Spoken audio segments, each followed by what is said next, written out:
So first, I will look at the diagnosis of the patient, the orders given by the doctor, the frequency of the medication given, or when they're supposed to be moved in the wheelchair, or medications, or cleaning. Then we'll look at the notes. Then we'll see if they have any allergies. Then we would have to follow the proper protocol. And then we would gather the supplies and wash our hands. And then we would go into the patient's room. I would be standing, of course. And I would introduce myself. Hello, my name is Carl. I'll be your HAG nursing student for today. And I would get the two identifiers. What is your name and date of birth? Karen Hernandez, February 2000. Okay, and I would explain to them that we'll be moving up the bed. We'll be putting you in the sitting position. We'll put you in a wheelchair, and then we'll ambulate you, walk with you with a gait belt. All right. And then we would ask if they have any allergies. Do you have any allergies? No. Okay. And then we would ask them if they have a pain. If they can rate their pain from 0 to 10. 8. Okay. And then we would give them privacy. We would lock the bed. We would elevate the bed, and then we would sanitize our hands. So for moving the patient up, we would get another person to help us out. So I would call for another medical worker, and I would instruct them to go on the other side of the bed. And then together we would put a turn sheet underneath them, so that way it can allow for less friction for moving up. So we would put the turn sheet by moving this way and moving. The other person would hold them, and then we would put the turn sheet, and then we'll put them back down, and then they would go this way. I would roll them over so they can move the sheet, and then we would do that again with this time of a draw sheet, but it would only go from the shoulders until the butt. It's only halfway this time. So we roll them over, put underneath, and then roll them over again towards me, and then shimmy it, and then from the draw sheet we would roll it so we can get grip, and the other person would do the same thing. And we would also make sure the call bell and the IV tubing is out of the way in a safe position.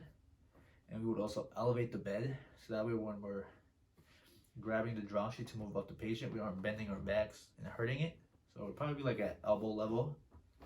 So that's how we would elevate the bed. Also make sure it's locked. And then after that, we would put a pillow at the headrest facing this way so they won't hit their heads against the board. So then we would both get the draw sheet from the butt and the shoulder, and at the same time we would just go this way and make sure the head touches the pillow, and then we could just remove the draw sheet and the turn sheet. Make sure the patient's comfortable. And then as for how the patient should be in the supine position, they would have a pillow underneath their neck, one between the knee and the ankle, one between underneath the thighs, and then we could also get rolled up towels for their hands, just in case they have any wrist or hand splints. And then we would also, you could also put a footboard at the bottom so their feet could be positioned correctly. And then as for the lateral position, face me, we would put a pillow underneath their neck, and then we would put we would make sure their shoulder comes out so they're not resting on their shoulder, which can cause problems. And then we would put a pillow right here, and then this arm would go over it, and then in between their knees right here bent, they would have a pillow. They could have 1 to 3 pillows, so that way it could be horizontal and plane. And then we would also put a rolled pillow on their back just for comfort, and so their back won't get hurt. So that's how they would be in a lateral position. And then moving them into a sitting position, we would get rid of the pillows.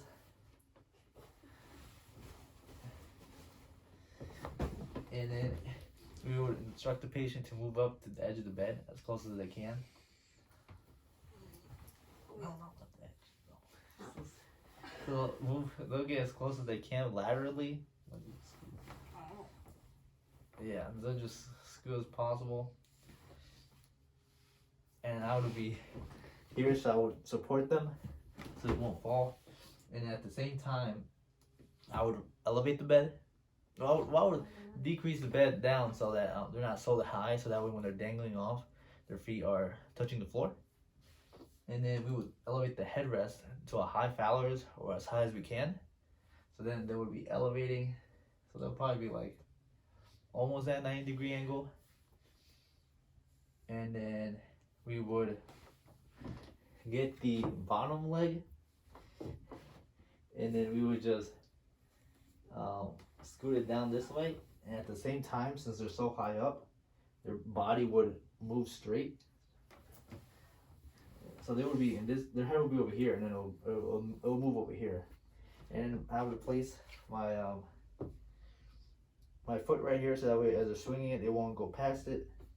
And then just so I can stabilize them, I'll put my arm around right around here, around their shoulders, and then I would hold my hand around their knee until they're well balanced, so that way they're not shaking like this.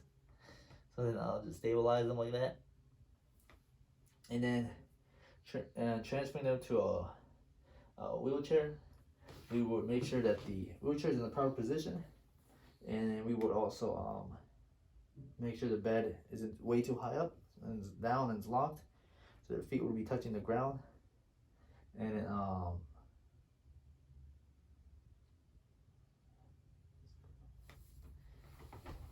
so their feet would be touching the ground.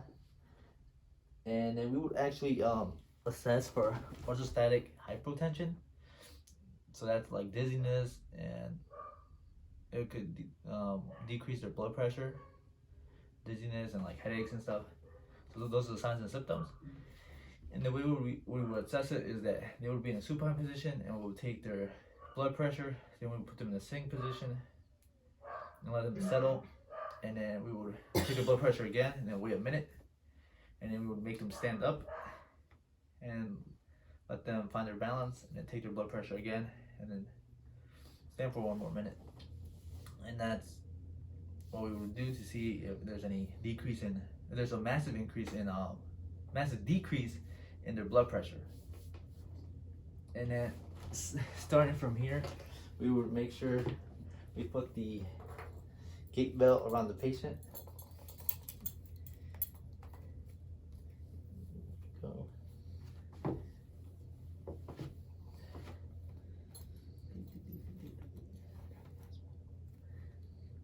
And make sure it's not super tight, which can cause discomfort and pain, and not too loose. Okay, and then we would instruct the patient to put their strongest foot back, and then their weaker one in the front. Strong foot in the back, and then the weaker one in the front, so they can support themselves. And we would tell them to put their hands on the bed, on the side of the bed. And then I would get them by the gait belt, and at the count of 3 we'll both push. 1, 2, 3, push up. Okay, and then we'll just stay here for maybe a couple of seconds, 30 seconds, to make sure they got their balance. And then we would pivot to their left towards the wheelchair. Pivot, pivot, pivot. All right, and I would ask them to walk back until their legs are touching the wheelchair.